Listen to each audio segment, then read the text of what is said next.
Arratsaldeon, ongi etorriak, Idoia Mujika nauzue, materialen fisika zentrotik nator, eta dakizuen bezala, aurten urte berezia dugu, kimika fakultateko 50. urte hurrena ospatzen ari gera, y bueno, comentaba que llevamos todo el año haciendo una charla al mes en conmemoración del 50 aniversario de la Facultad de Química, y en esta última etapa, desde unos meses a esta parte, desde el Centro de Física de Materiales hemos sumado el que es nuestro ciclo de conferencias, que se llama ¿Qué sabemos de?, a esta propuesta de la Facultad de Química de hacer charlas de divulgación mensuales. Entonces, la cita ya no es mensual, la cita es semanal. La semana pasada, el martes, arrancamos y hoy tenemos el placer de presentaros a Zoraida Freixa, que además ella es investigadora Ikerbas, que es Ikerbas Professor en la Facultad de Químicas y que estudia compuestos organometálicos, o sea que le gustan mucho los metales. En sus palabras, que me lo ha dicho hace poco, de hecho los metales son la mayoría de la tabla periódica, son de los elementos que tenemos en la Tierra, son metálicos y son muy útiles. Ella los utiliza tanto como catalizadores en sus reacciones organocatalíticas, pero también como en reacciones de luminiscencia y en algo que a mí me apetece mucho descubrir, que es los metalofármacos, ¿no? Pues Zoraida, muchísimas gracias y eta eskerrik asko hurbildu zaten guztiei en este día de perros. Hay que, hay que haceros un aplauso por haberos acercado. Bueno, Idoia, muchas gracias por la presentación y sobre todo gracias a todos vosotros por estar aquí, porque desde ese lado sé lo que cuesta venir aquí un martes a oír unas charlas y sobre todo con este tiempo. Así que os agradezco especialmente que estéis aquí y muy especialmente a este público más joven, que es Marcus y Kaila, porque sé que han dejado de hacer cosas muy importantes para estar hoy aquí, les hacía mucha ilusión. Espero que os guste, espero que lo disfrutéis y espero que lo disfrutéis todos. De verdad, gracias a los que estáis aquí, gracias por venir.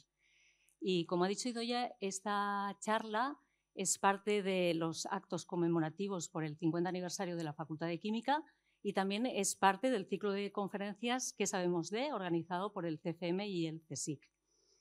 Y yo vengo por parte de la facultad y desde la facultad nuestra intención con estas charlas es dar a conocer al público en general la investigación que hacemos en la facultad. Y yo en concreto vengo en representación de esos grupos de investigación que trabajamos con los metales. Y por eso pues le llamamos en su momento la química de los metales. Y cuando estaba preparando esta charla me di cuenta de que es un título realmente muy poco atractivo, que no dan muchas ganas de ir a una charla que se titule La química de los metales. Y además es como un poco engañoso, porque a lo mejor os pensáis que en el laboratorio estamos ahí martilleando barras de hierro o estamos fundiendo metales o haciendo nuevas aleaciones o que nuestro laboratorio se parece en algo al plató de forjado a fuego. Bueno, pues si es así, siento decepcionaros porque no va a ir de eso esta charla. Va a ser algo completamente diferente, pero lo que sí os puedo anticipar es que algunos de nuestros metales también matan. Eso lo vais a ver. Bueno, para empezar a hablar de los metales y de la importancia de los metales desde el principio de los tiempos, nos tenemos que remontar a la edad de cobre, que es cuando fuimos capaces de empezar a trabajar y a dominar los metales. Y desde entonces hasta el día de hoy, los metales siempre han estado profundamente vinculados a nuestro desarrollo científico-tecnológico. De hecho, yo creo que no podemos imaginarnos nuestra sociedad actual sin metales. Están por todas partes. Los usamos para construir nuestros edificios, para hacer los coches, los aviones, para hacer tuberías, para hacer conductos con la conducción eléctrica. Incluso son la base de nuestra moneda. Los metales son importantísimos en nuestra vida, pero ¿qué es lo que hace a los metales tan especiales? Para entender qué es lo que hace a los metales tan especiales, tenemos que intentar mirarlos un poquito más de cerca. Y un poquito más de cerca es esto. Si miramos a los metales desde cerca, vemos que en realidad los metales son estos núcleos metálicos que están rodeados por una nube de electrones que los están envolviendo y en realidad esa nube de electrones son el pegamento que mantiene unidos a los metales. Y por eso, por esa nube de electrones que los mantiene unidos, los metales son extremadamente fuertes y podemos usarlos en la construcción. Pero para entender por qué los metales tienen esta estructura en concreto, tenemos que aprender otra propiedad de los metales que voy a ir repitiendo y va a ser fundamental durante la charla de hoy, y es que los metales no son nada posesivos con sus electrones, les gusta compartirlos. Y como les gusta compartirlos, están perfectamente bien en esta estructura en la que los metales están más o menos quietos, los núcleos metálicos, y hay esa nube de electrones que se está moviendo alrededor. Y eso nos permite entender muchas cosas. Así entendemos por qué son tan fuertes, pero también entendemos por qué conducen tan bien la electricidad. Porque si ponemos una diferencia de potencial, la nube de electrones se va a mover muy rápido de un lado al otro del metal. Y también entendemos, por ejemplo, por qué son maleables, porque si los golpeamos los podemos deformar, pero no los vamos a romper, siguen estando fuertemente unidos. Bueno, pues ya entendemos los metales, pero en realidad estas propiedades de los metales son propiedades de los metales cuando miramos muchos átomos metálicos, pero muchos son muchos. Por ejemplo, en 1 gramo de plata no hay ni más ni menos que 6 con todos estos ceros detrás de átomos de plata. Son 6 por 10 a la 21 átomos de plata. ¿Cuánto es eso? Dios, una barbaridad. Es muy difícil manejar estos números tan grandes. No sabemos imaginarnos números tan grandes. Voy a poner un ejemplo de algo más cotidiano. ¿Y si en vez de ser átomos de plata son huevos? Bueno, pues yo he echado mis cuentas. ¿Cuántos representan este número tan enorme de huevos? Bueno, pues con ese número tan enorme de huevos podemos ni más ni menos que llenar 100 millones de piscinas olímpicas de huevos. Ese es el número traducido a huevos de átomos que hay en 1 solo gramo de plata. ¿Os imagináis? Por eso las propiedades de los metales es porque hay ese número enorme de átomos que estamos mirando. Y bueno, en realidad a los huevos y a los átomos metálicos les pasa una cosa muy curiosa que es la misma cosa, y es que sus propiedades dependen de cuántos estemos mirando. Por ejemplo, si yo tengo no 100 millones de millones, una piscina olímpica llena de huevos, bueno, pues si me tiro de cabeza será una guarrada, pero más o menos va a ser algo mullidito. Si yo me tiro de cabeza en media docena de huevos, seguramente la caída no va a ser tan mullidita. Es decir, que las propiedades de los huevos dependen de cuántos tengamos delante. Y lo mismo pasa con los átomos metálicos. No es lo mismo tener un lingote de un metal que empezar a tener grupitos más pequeños. Tener grupitos más pequeños como lo que llamamos nanopartículas, que tienen propiedades súper interesantes y que darían para toda otra charla o una serie de charlas. Pero yo no voy a hablar de nanopartículas metálicas. Nosotros en la facultad o los grupos que yo vengo representando vamos todavía más allá. Y lo que os voy a hablar es qué es lo que pasa cuando hay uno. ¿Qué es lo que pasa cuando trabajamos con un átomo metálico? Y vamos a ver que cuando trabajamos con un átomo metálico, su relación con otras moléculas va a ser muy especial, su relación con la luz va a ser muy especial y su relación, por ejemplo, con la electricidad también va a ser muy especial. Un poco ese es el objetivo de esta charla. ¿Y cómo lo voy a hacer? Como además el objetivo de esta charla también es explicaros o comunicar un poco y hacer público qué es el tipo de investigación o qué hacemos los investigadores en la facultad, pues voy a empezar a hacerlo en primera persona y a intentar explicaros, bueno, qué es mi trabajo, en qué consiste mi trabajo, que soy un químico que trabaja con metales.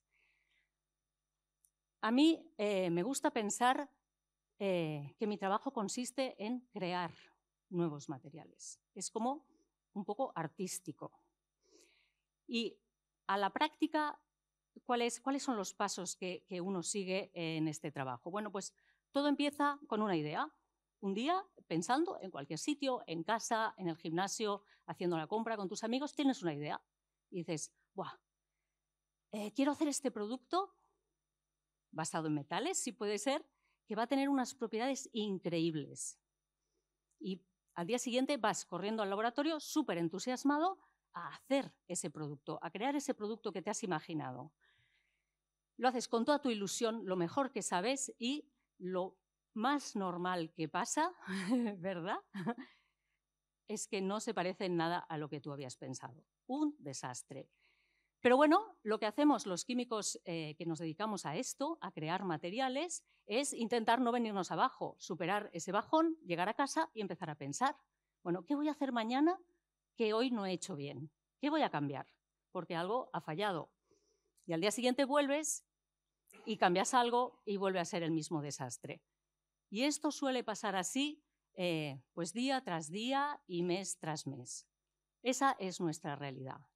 Pero no importa, porque tú cada día llegas a casa y tienes que pensar qué es lo que ha ido mal. Y ese es el aprendizaje. Porque al final, cuando lleves ya muchos de esos mini fracasos, vas a conocer perfectamente a tu material. Y va a llegar el día en que por fin va a funcionar y por fin vas a tener ese material en las manos. Y ese día va a haber hecho que todo el esfuerzo valga la pena.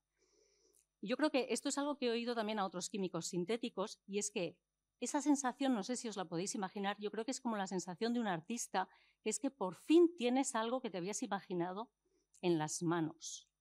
Y eres la primera persona en el universo que tiene ese material en las manos. Y esa sensación de verdad llena y yo creo que da sentido a la vida de un químico sintético. Pero bueno, ¿cómo lo hacemos? Ya os he dicho qué hacemos, qué es mi trabajo, pero ¿cómo hacemos ese trabajo? No es alquimia, es química. Es decir, todavía no sabemos convertir el plomo en oro. Lo que hacemos es química. Y la química me gusta pensar que es mucho más parecida al trabajo de un chef.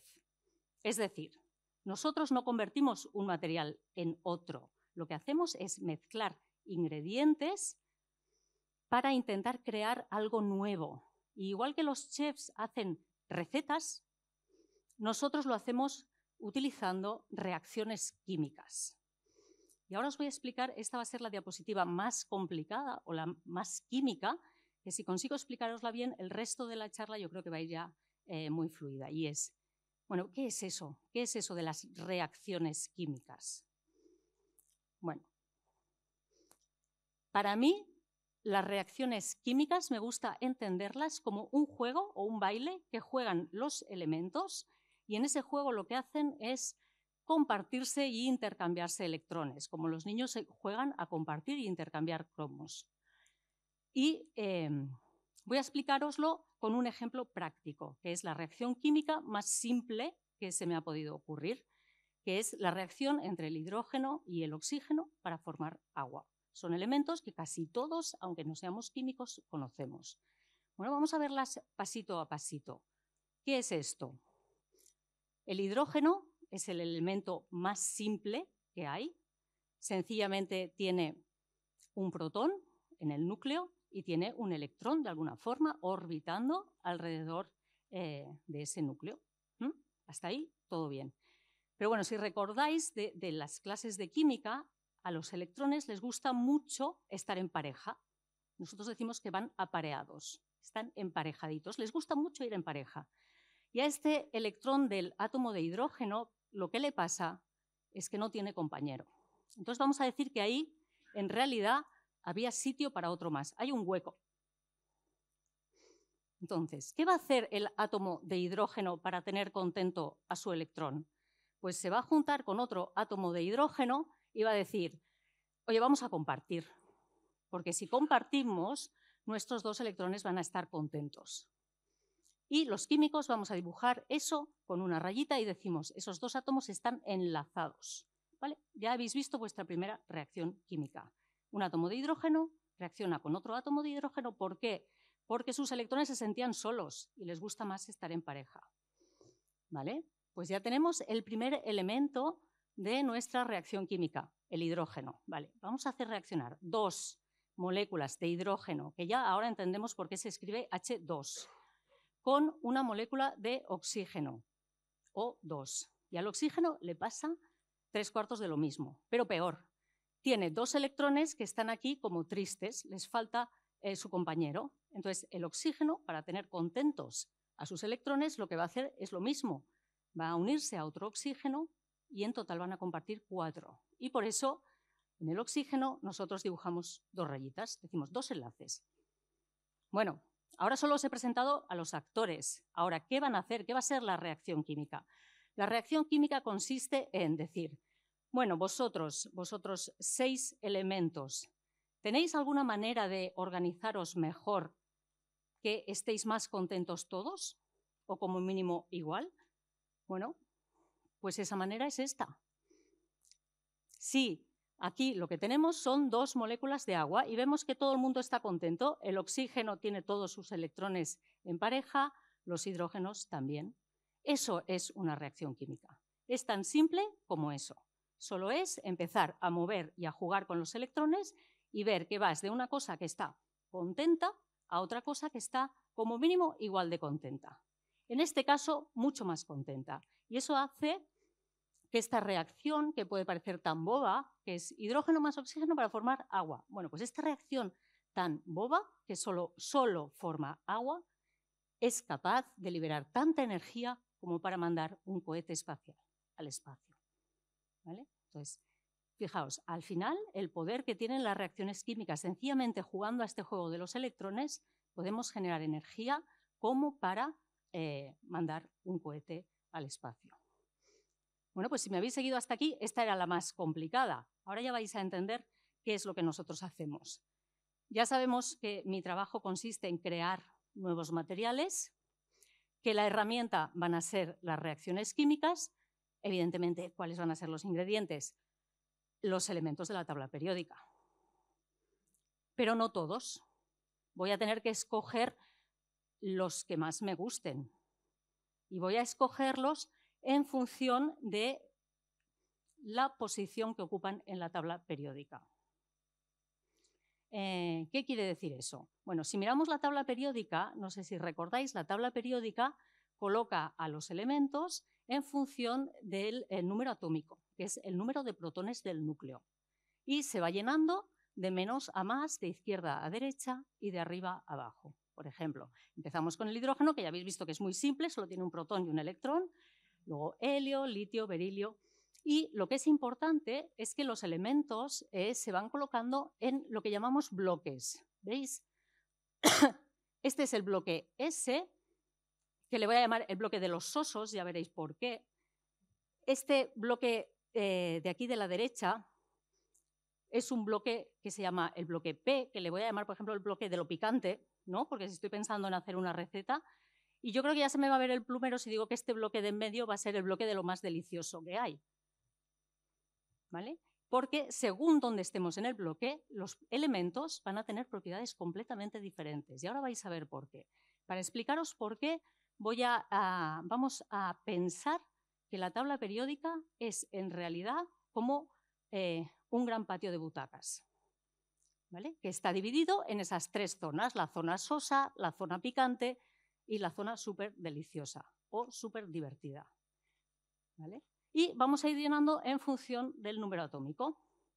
Empezamos con el hidrógeno, que se va a sentar ahí, en su primera posición, y seguimos llenando de izquierda a derecha y de arriba a abajo, hasta que llegamos, por ejemplo, ahí. ¿Este cuál es? El número 11, el sodio. Bueno, el sodio es un elemento que por su número atómico se va a tener que sentar en este bloque, en el bloque S. ¿Y qué quiere decir sentarse en ese bloque? Sentarse en ese bloque quiere decir que en tu último nivel solo vas a poder sentar hasta un máximo de 2 electrones, una parejita. Por eso estás en ese bloque de los sosos. ¿Vale? Si seguimos llenando, por ejemplo, llegamos a este, que tiene un número atómico 16, no es ni más ni menos que el azufre, y ese está en un bloque que he llamado el bloque picante, ya tiene un poquito más de gracia cuando quieres utilizarlo, porque puede llegar a sentar en su última fila hasta 6 electrones, 3 parejitas. Eso ya parece más interesante. Y si seguimos llenando, pues llegamos ni más ni menos que a esa posición, ya es el bloque D, y tenemos al hierro.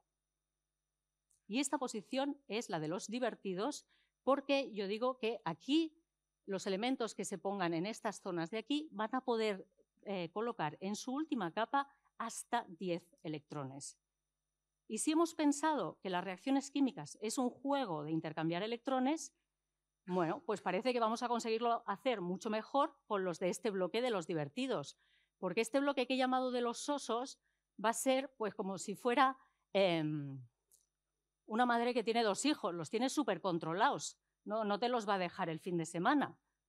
En cambio, si tú estás ya en el bloque P, ahí ya es como una madre con 6 hijos. Esa ya casi que le da igual, ya empieza a decir, por Dios que se los lleve alguien.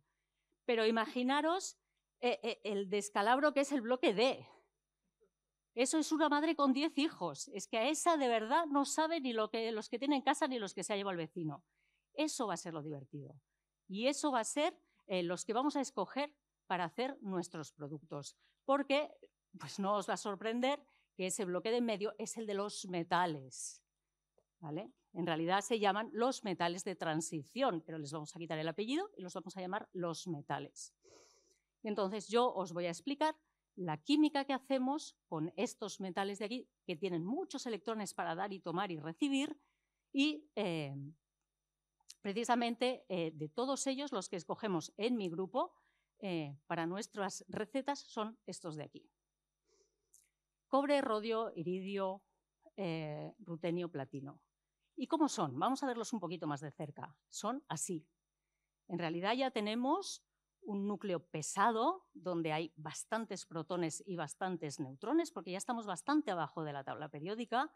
Tenemos muchos electrones, pero sobre todo hay que mirar esa última fila. ¿Qué ha pasado en esa última fila? Bueno, pues en esa última fila tenemos muchos electrones que se han sentado ya juntitos en parejas, pero tenemos otros muchos que se han quedado desparejados, se han quedado solos. Y eso lo vamos a representar así, con electrones y el huequito al lado. ¿Vale? Pues ya veis que los metales van a dar mucho juego en reacciones químicas, porque van a querer reaccionar con muchos compuestos. Por ejemplo, ¿con qué compuesto van a querer reaccionar? Pues con el agua. Uno de estos metales se puede encontrar una molécula de agua y dice, espérate, que tú los tienes todos compartidos y yo no, vamos a arreglarnos mejor así. ¿Vale? Pues es la primera vez que veis que un metal puede romper una molécula de agua. Tienen muchísima reactividad. Pero los metales, claro, la gracia no es solo que sean destructivos, estaría guay que fueran un poco más constructivos. Y nosotros, en realidad, lo que vamos a utilizar es esta reactividad de los metales para ver si pueden facilitar otras reacciones químicas. ¿Qué quiero decir con esto? Y lo voy a explicar con un ejemplo de un compuesto mío que desarrollé hace ya muchos años, que se llama Spanfos. Es un compuesto de rodio y que, bueno, podéis ignorar toda la parte orgánica. A la práctica es un núcleo metálico que tiene muchos electrones apareados, desapareados, tiene huecos, tiene mucha capacidad de hacer cosas. Y, entre otras, puede reaccionar con estos dos, que son el monóxido de carbono y el metanol. Vale. El monóxido de carbono y el metanol son dos compuestos que les gustaría reaccionar pero no se atreven. Son los típicos amigos que se gustan pero no dan el paso. ¿Vale? Pues el metal es el celestino perfecto. El metal les va a dar ese empujoncito que les faltaba. ¿Cómo? Primero así. Primero va a decir, espera, monóxido de carbono, vente para acá y comparte un electrón conmigo. Luego va a coger al metanol, también se lo va a traer y lo va a romper y luego va a decir, y ahora os voy a decir yo cómo vais a estar mejor. ¿Y cómo vais a estar mejor? Pues así. Y ya está, todos contentos. Algo que ellos querían hacer pero no se atrevían a hacer solos. Y el metal les ayuda, decimos que es un facilitador, en realidad nosotros le llamamos un catalizador, cataliza muchos procesos. Y lo más importante, y él se queda como si nada, solamente ha ayudado. ¿Vale? Pero la gracia no es que haya hecho esto, que es ácido acético, no es que lo haya hecho una vez, es que la gracia de un catalizador o de un facilitador es que hace esto una y otra y otra y otra y otra y millones y millones y millones de veces. Entonces, en realidad, este es uno de los grandes poderes de los metales. Los metales pueden hacer que compuestos que querían reaccionar pero no acababan de dar el paso, lo den. Y así es como, por ejemplo, Este tipo de compuestos se utilizan para la producción industrial de ácido acético. A esto se le llama carbonilación de metanol, el proceso Monsanto. Es como se hace industrialmente el ácido acético. Gracias a los metales podemos hacerlo a más bajas temperaturas, a más bajas presiones y con un coste económico mucho menor. Bueno, pues a esto nos dedicamos en parte en mi grupo, perdón, a desarrollar nuevos catalizadores para este y otros procesos, y lo hacemos muchas veces en colaboración con el grupo del doctor Miguel Ángel Huertos. Y los catalizadores metálicos, en realidad para mí, considero que han sido transformadores en la química orgánica, porque han permitido que muchas reacciones que no eran posibles lo sean. Y de hecho eso es así, y se reconoció dándoles el premio Nobel a estos 3 señores en 2010, y fue solo porque desarrollaron compuestos de palladios que eran capaces de facilitar o catalizar reacciones tan simples como esas: hacer que compuestos de carbono se unan entre sí. Y unir compuestos de carbono entre sí es la base de la química orgánica. Esto ha revolucionado la química orgánica sintética en los últimos años, y como antes, ese paladio no es que lo haga con 5 moléculas, es que lo hace con millones y millones y millones y millones. Y a eso los químicos le llamamos acoplamiento carbono-carbono. Y yo creo que hoy en día no hay ningún fármaco de síntesis larga o compuesto o una fragancia compleja sintética que en alguna etapa de síntesis no haya utilizado un acoplamiento carbono-carbono. Bueno, pues ahora que os he convencido de lo importante que es que hemos aprendido a hacer que los metales trabajen para nosotros, bueno, eso no lo hemos inventado nosotros, la naturaleza ya lo sabía hacer. Y de hecho, así es como nosotros respiramos. Nosotros respiramos porque los glóbulos rojos llevan el oxígeno de los pulmones al resto del cuerpo, y lo hacen como con la hemoglobina. Y el responsable de eso no es otro que el grupo hemo, que tiene un hierro. Entonces, si eso funciona tan bien, además, es porque al hierro le gusta mucho reaccionar con otros elementos, sobre todo con el oxígeno. Entonces, en los pulmones atrae a un átomo de oxígeno, se lo lleva a una zona donde haga falta ese oxígeno y ahí lo libera. Entonces, fijaos, los metales, un metal como el hierro, es fundamental para la vida. Es fundamental para que podamos estar respirando. Y eso nos lo ha enseñado la naturaleza. Nosotros hemos hecho más usos para aprovecharnos de esta afinidad de los metales por reaccionar, porque los metales también les gusta a algunos reaccionar no solo con moléculas pequeñitas como el monóxido de carbono o el metanol, también les gusta reaccionar con grandes biomoléculas, como el ADN. Por ejemplo, existe este compuesto muy conocido que se llama cisplatín, que a este compuesto de platino lo que le encanta es engancharse a una cadena de ADN. Y se engancha tan fuerte a una cadena de ADN que es que la ahoga, no la deja replicarse. Y como no la deja replicarse, va a matar a la célula. Aquí es donde os digo, hay algunos de nuestros metales que también matan. Y eso no es malo, eso puede ser muy bueno, porque en realidad el cisplatín es uno de los componentes de la quimioterapia.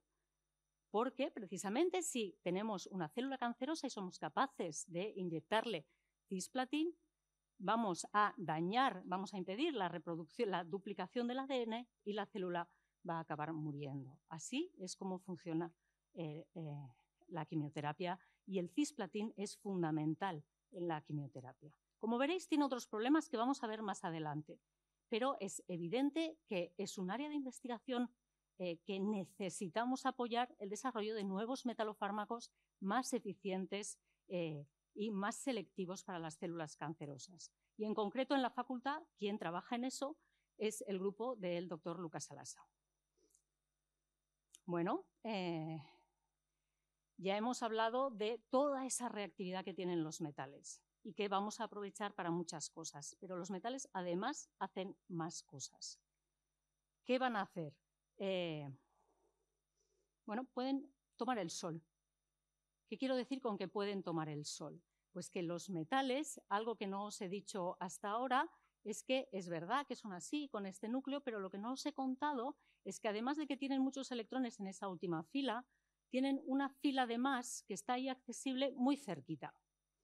Y esa fila de más que está accesible muy cerquita hace que si les irradiamos, si les damos con la luz del sol, van a coger parte de la energía de esa luz del sol y la van a usar ni más ni menos que para hacer que un electrón salte a esas posiciones que había accesibles tan cerquitas.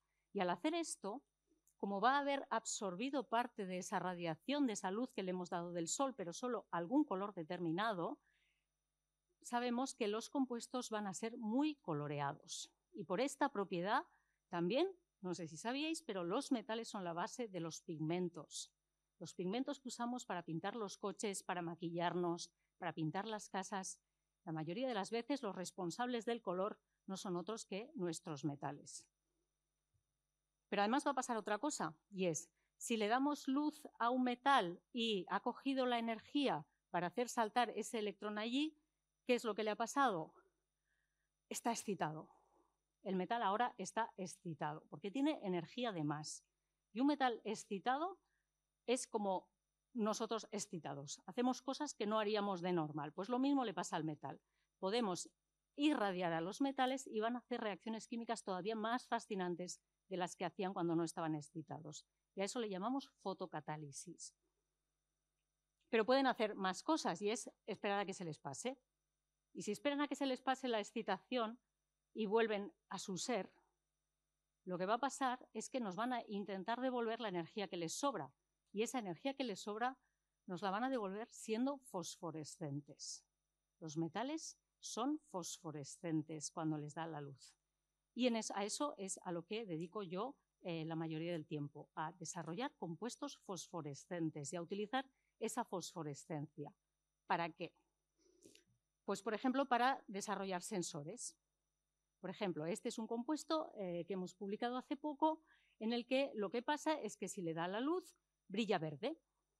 Bien, interesante, pero lo que tiene de interesante es esto de aquí, esta especie de cucharita, que es un receptor de cosas. Por ejemplo, puede darse cuenta de si hay algún compuesto que podría ser nocivo y cuando lo detecta con su cucharita, inmediatamente cambia el color de la emisión a rojo. Entonces, a eso le llamamos un sensor fosforescente y eso es lo que nosotros trabajamos.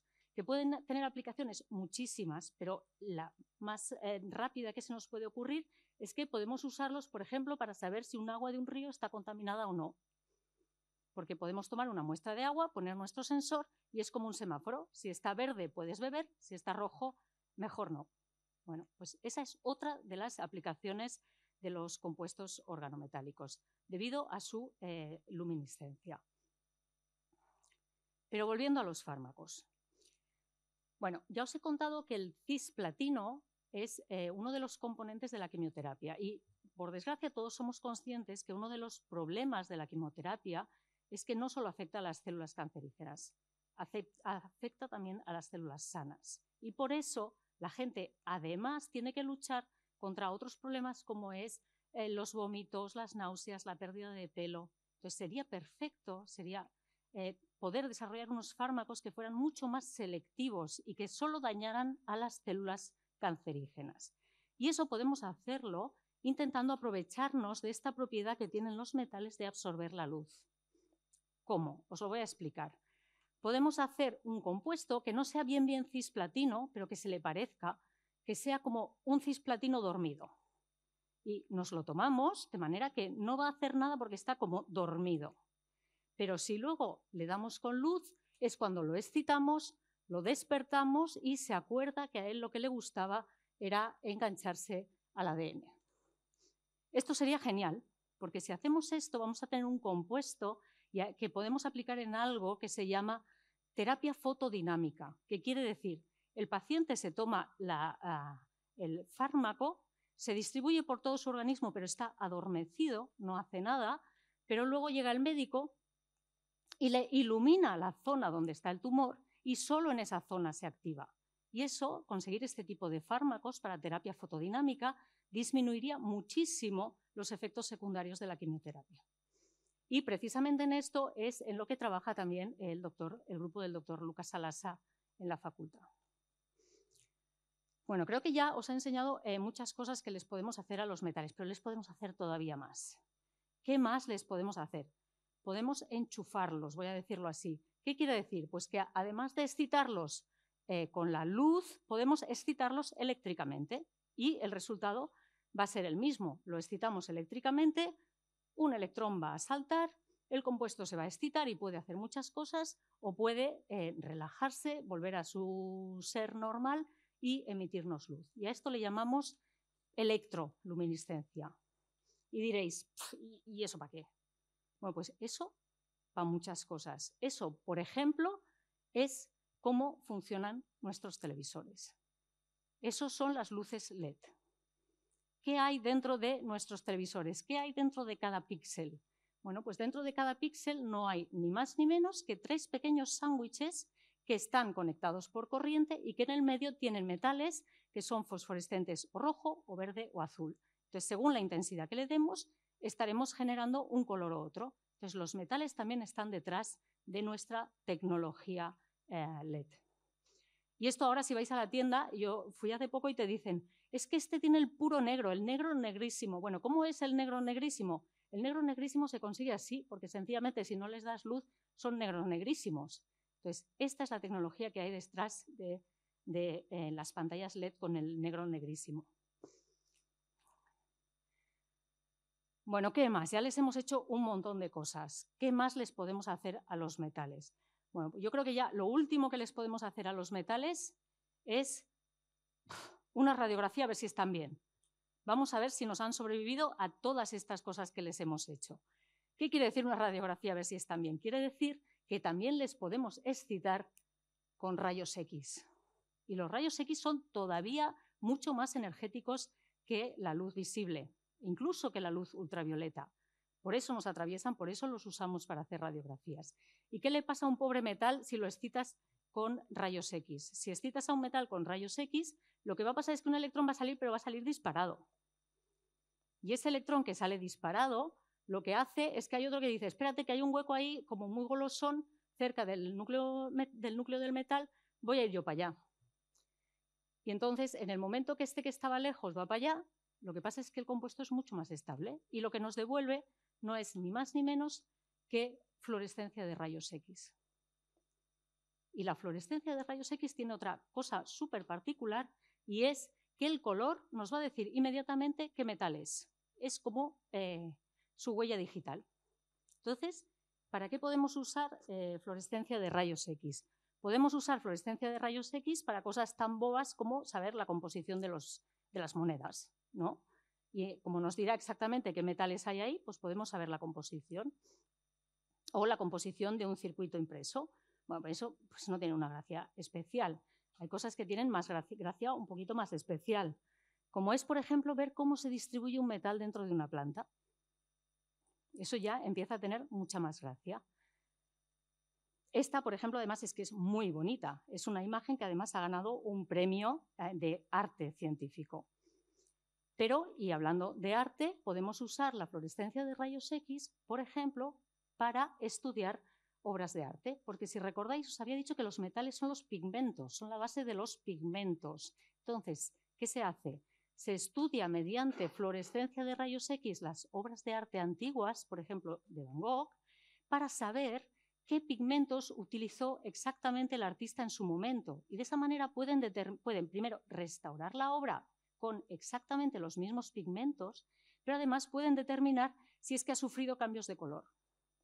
Por ejemplo, así saben que este cuadro de los lirios, que hoy en día es azul, él no lo pintó azul, lo pintó morado. Entonces, para esto sirve la fluorescencia de rayos X. Pero esta es verdad que es una fluorescencia de rayos X que os la he puesto porque tiene muchísimas aplicaciones, pero es como de estar por casa. La fluorescencia de rayos X de alta definición, vamos a llamarla así, se hace en los aceleradores de partículas.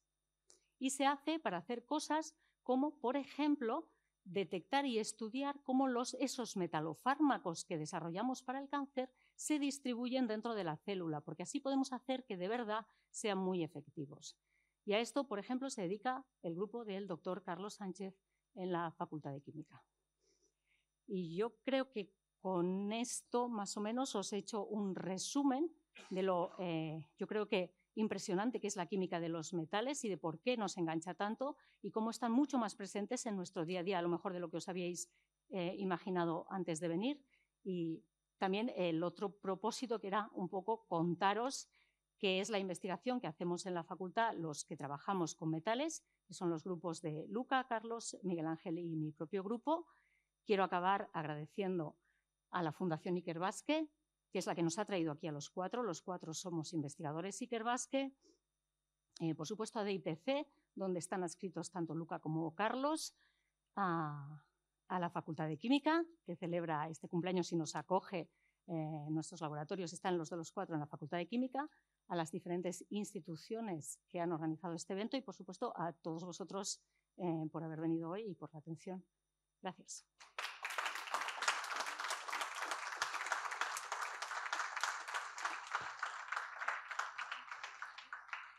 Muchas gracias a ti, Zoraida. Qué maravilla de charla. Es que además yo soy muy fan de la química. O sea, soy una química todavía enamorada con la química. Es turno de preguntas. Y ya os aviso que si no hacéis ninguna me voy a poner yo a hacer preguntas. ¿Os ha quedado muy claro? Espera, que el decano tiene una pregunta. No, sí.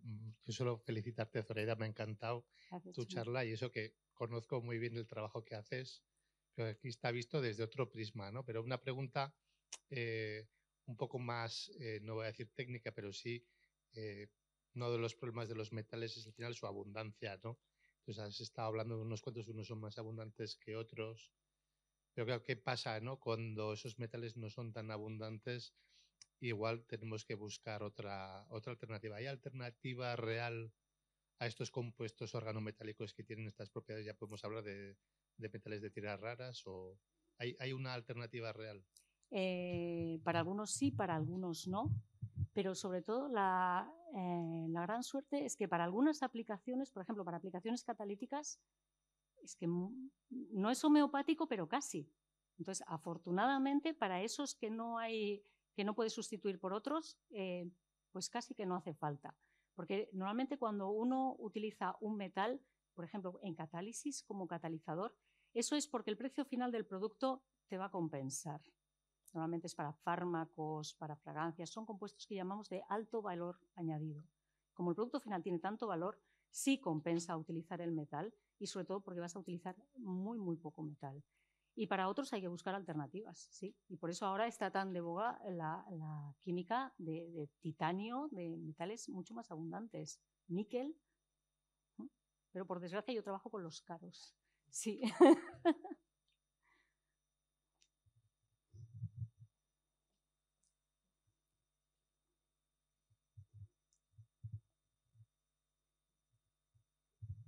Bueno, muy interesante todo lo que he oído. Soy un neófito en esto. Quería comentarte por oídas, ¿no? Siempre hemos oído que hay algunos metales, los famosos metales pesados, que son tóxicos, ¿no? El cadmio, el níquel. A mí me suena que hay un efecto tóxico por ahí, ¿no?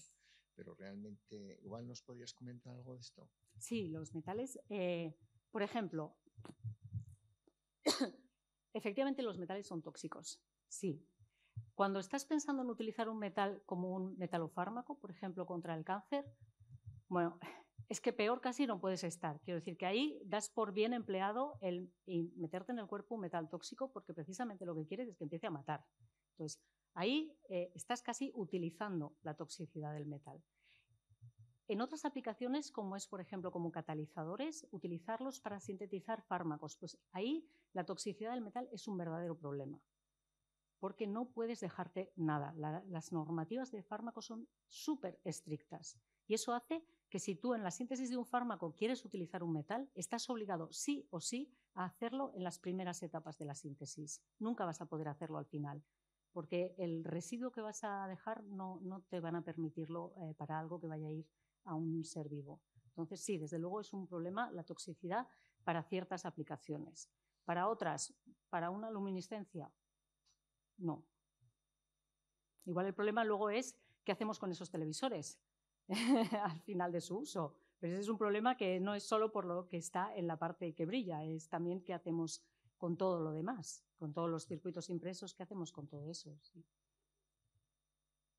Por eso es tan interesante, es que mi tesis iba sobre catálisis, organocatálisis, pero me han encantado los metales de transición.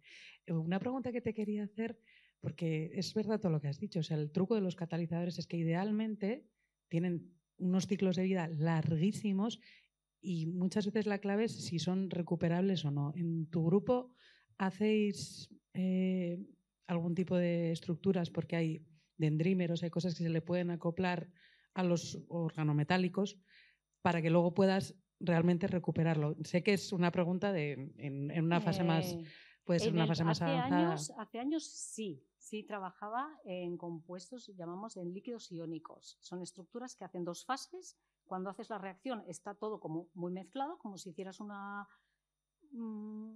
Coca-Cola agitada, luego lo dejas reposar y hace esas dos fases. Y entonces en una de las fases tienes el producto y en la otra tienes el catalizador, el metal. Esa es una manera de reciclar.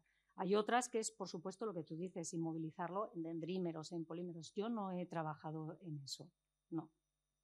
Pero sí, evidentemente, primero desarrollas un catalizador que funcione bien en líquido y el siguiente paso es, ¿y ahora puedes inmovilizarlo?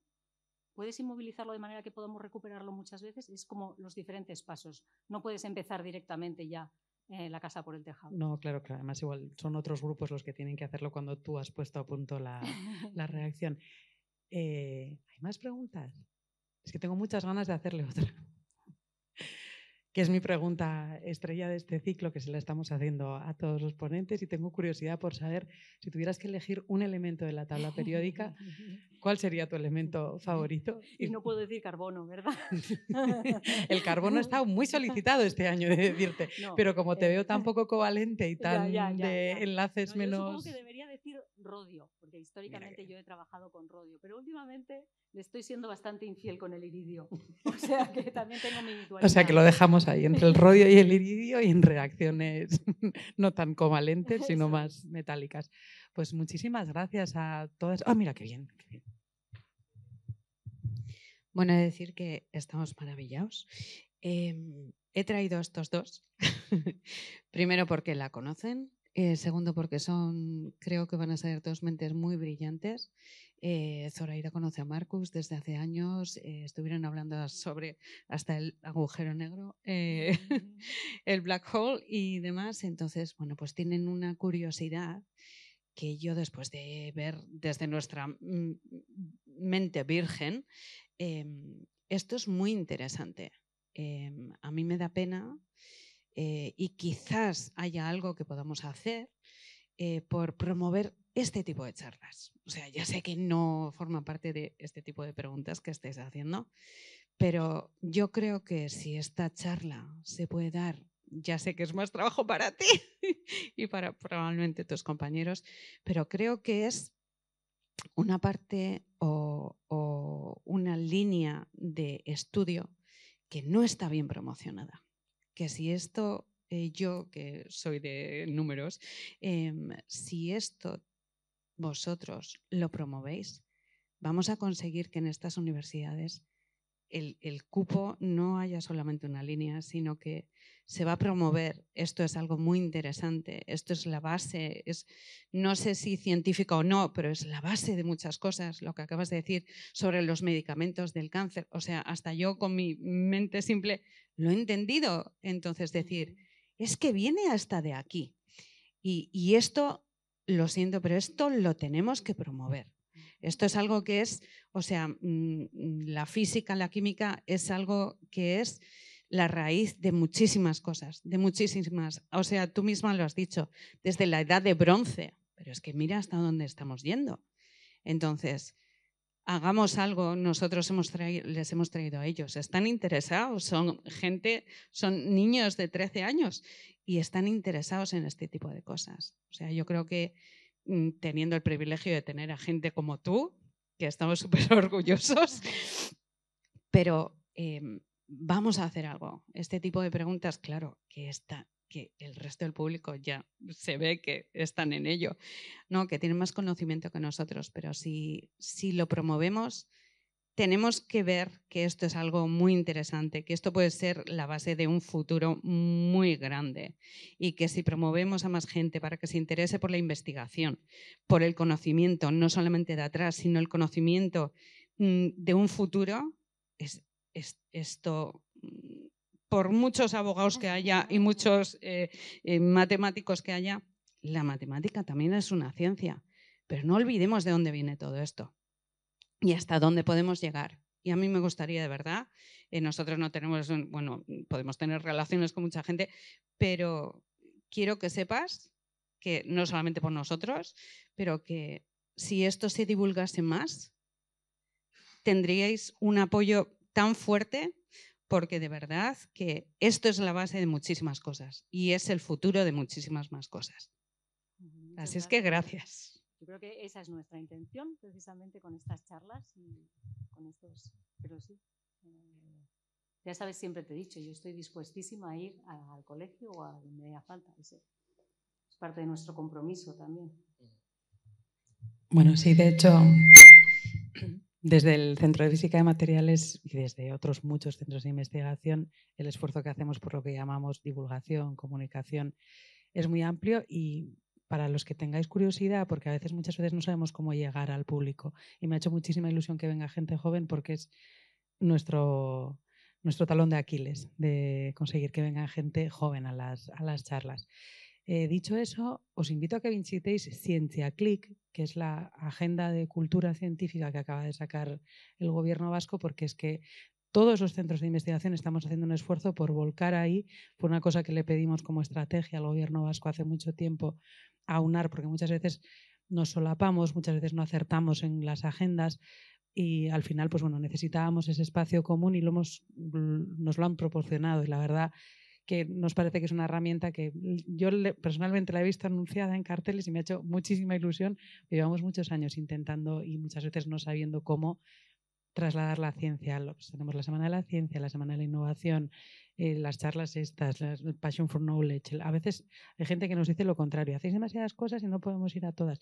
Nosotros por si acaso vamos a seguir haciendo todas las que se nos ocurran. Y dicho eso, si os ha gustado la charla de Zoraida y cualquiera de las charlas que están dentro del ciclo que sabemos de, ahí detrás tenemos a nuestra compañera Shishur. Estamos grabándolas en vídeo para poder subirlas a YouTube. No es lo mismo, pero sí que son recursos educativos, porque en un momento dado yo sinceramente esta charla la pondría de base en cualquier clase de química de secundaria, porque me parece un repasazo a lo que es verdad, los enlaces, vamos, me ha encantado como lo has explicado y has hecho un ejercicio que te agradezco muchísimo, porque yo también hablo de las moléculas y de los átomos como si fueran personas y no somos tanta gente, pero es que me encanta, ya te escucharás, pero porque dices, no estoy feliz, pues entonces te cogemos el testigo y efectivamente la colgaremos en YouTube y seguiremos haciendo todas las charlas que podamos, ¿verdad? Ya como me da el micro, pues digo yo también que es uno de los compromisos que tenemos, pero un montón de instituciones. Lo que pasa es que esto es como la lluvia, no la lluvia de hoy, que eso moja. Nosotros tenemos que hacer como el shirimiri, ¿no? Hacer muchas lluvias pequeñas y que vaya calando. Entonces, esa es nuestra labor, ¿no? Que alguien nos entera, pues bueno, ya llegará otra nube que le mojará un poco más adelante o en otro lugar. Y en eso pues estamos y seguiremos. Pero es muy importante, una labor muy importante. Pues vamos a aplaudir otra vez a nuestra magnífica ponente de hoy.